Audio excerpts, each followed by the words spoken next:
George and Tillie Cramer were former residents, immigrants from Poland who lived and started a store here in Kahnawake.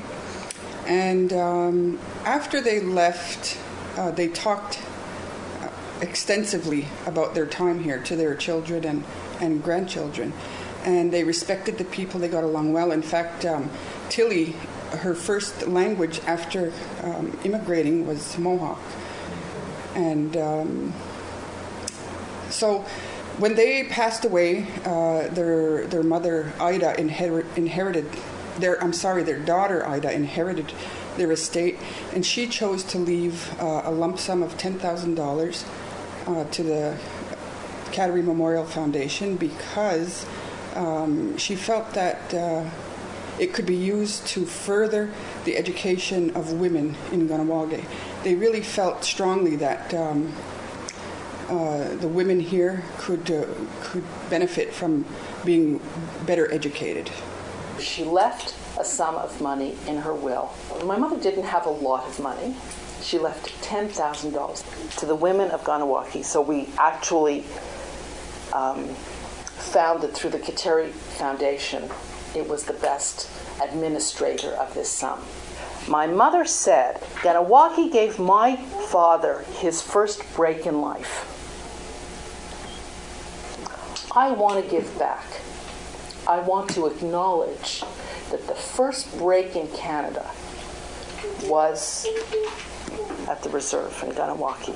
Well, the criteria was set out by the family, and it's specifically for a woman of Kahnawake in the health sciences.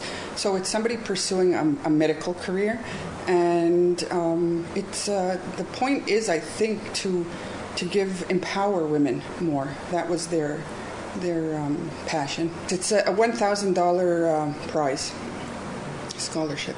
I think what I can add to that is there's a change this year in the scholarship because when they did give the foundation the lump sum of $10,000, there was a stipulation that the principal would never be touched.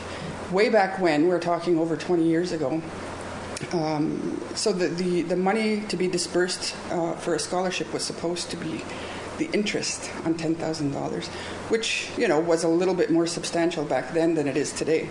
Today it would take years to get a decent scholarship. So we talked with the family last year, told them what the situation was. The award wasn't being given out except for every 3 or 4 years in order for us to get something substantial. So we came up with a new plan. We would dissolve the former contract with the family and create a new one. And the new one states that the lump sum will now be disbursed in $1,000 increments over the next 10 years. We have an application that can be picked up at the coffee shop in the hospital. It's a very simple application. They do have to write an essay, provide a reference and a photo of themselves, and there's going to be a panel selected of board members as well as a representative from the Cramer family who will look over all the applicants, and they will be informed, I believe, by the beginning of September.